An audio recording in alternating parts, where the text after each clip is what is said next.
All right, problem number 2. We will do another problem. I like this one. Do the whole video because, it'll be worth it. So we'll look at this one. Not a bad idea. This is the second one. Maybe go ahead and try and do a step or two ahead of me. Pause and then have me walk through it. I try and go kind of quick through these because people get bored quick. So breaking it into half reactions. MnO4 minus goes to Mn plus 2. I can tell here I've got -8, so this must be +7. So I'm going from +7 to +2. So I know right away, +7 to +2, I had to gain electrons. This is my reduction half. This is my reduction half. This is an oxidizing agent. This is one of the most powerful oxidizing agents around. It's permanganate. That's purple's dream of purple, if you remember that. We'll get some permanganate crystals here in a little bit. Then I have methanol. Everybody's favorite ethanol, or everybody's favorite one carbon alcohol here, right? That's the one that people accidentally made during Prohibition quite a bit and turns into formaldehyde in your body and makes you go blind and die. So you should not buy stuff from moonshiners when you are old enough, because some toothless guy in the woods is going to have a hard time telling the difference between ethanol and methanol just by pouring off the first one if you watch that moonshiner show and stuff. Anyway, so methanol, here you've got your carbon change in charge and that kind of stuff. So same process as before that. Step 1. Step 2, balance everybody who is not.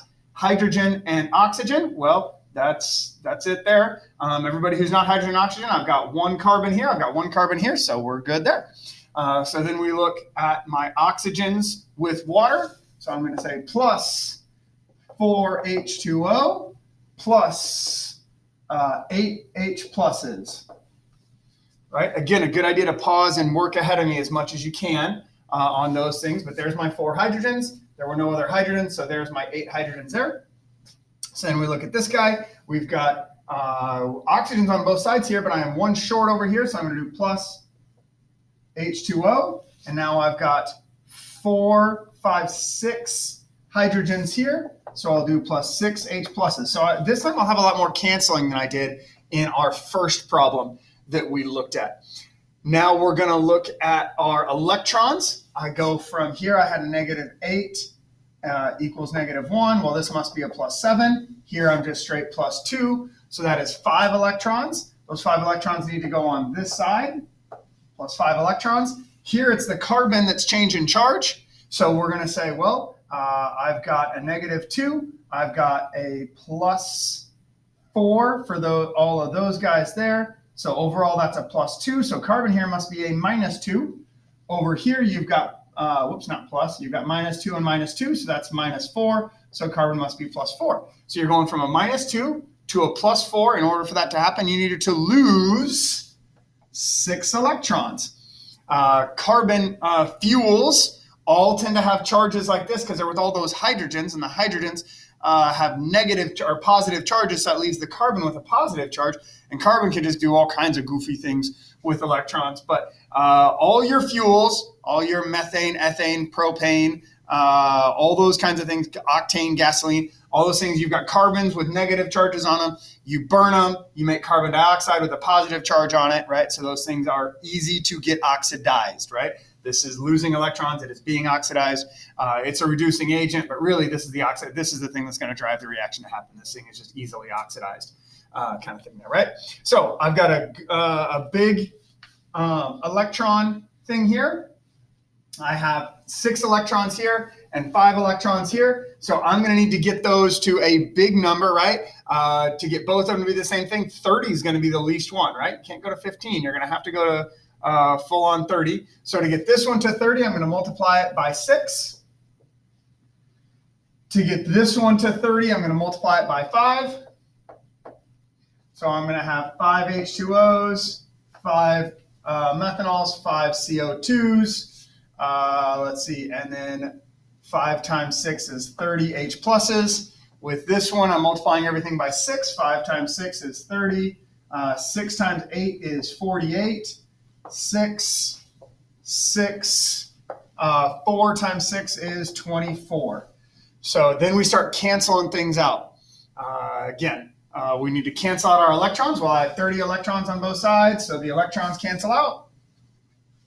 I have 30 H pluses and 48 H pluses, so I can cancel out all but 18 of my H pluses. I have 5 waters and 24 waters, so my 5 waters cancel out all but 19 of my waters over here. So overall, I'm going to end up with 18 H pluses, 6 MnO4 plus 5 CH3OH makes 5 CO2s plus 6 Mn plus 2s plus 19 H2Os plus 5. Oh, I already did the 5 CO2s. So that is a big, nasty monstrosity there, right? So, but it's a balanced redox reaction, which we could not have balanced just with regular guess and check kind of stuff. It is acid catalyzed, so you need an acid, you need some permanganate, you need methanol, and then when you do this, you release a whole bunch of energy. You don't believe me? Well, then let's try it.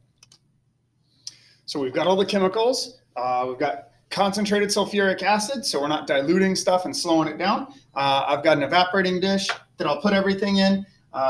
So for my methanol, I took a cotton ball, and I've got a cotton ball soaking in methanol. It tends to work nicely, so I can deliver a bunch all at once.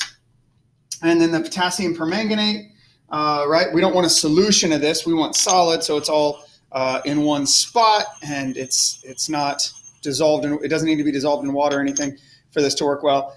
It tends to work best, I have found over the years, if I crush my potassium permanganate first. It's already a powder, but for some reason, it shouldn't like get an oxide coating like a metal does or anything. And I haven't played with potassium permanganate tons throughout my career, so I'm not sure the intricacies of it, but it works better if I run it through a mortar and pestle first, right? So that's some good English. We have the potassium permanganate. I'm going to put just a little bit of sulfuric acid on this, and then we'll take a glass stirring rod and mix it around so that we know it's all got that acid catalyzed, right, stuff. So it's got plenty of sulfuric acid around to react with also.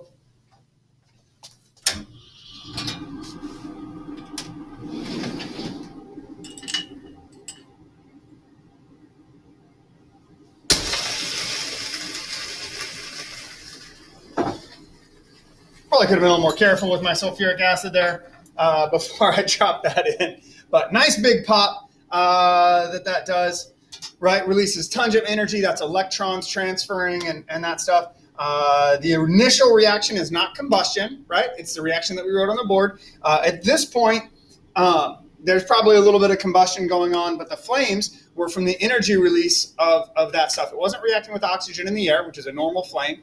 It was reacting with the methanol and the potassium permanganate. Potassium permanganate is a stronger oxidizer than oxygen is. There's still plenty of potassium permanganate in there. There might be some oxygen reacting with it now as well, but there's plenty there to work with. All right. So anyway, that's the second one we'll balance. A lot of good reactions there with redox stuff.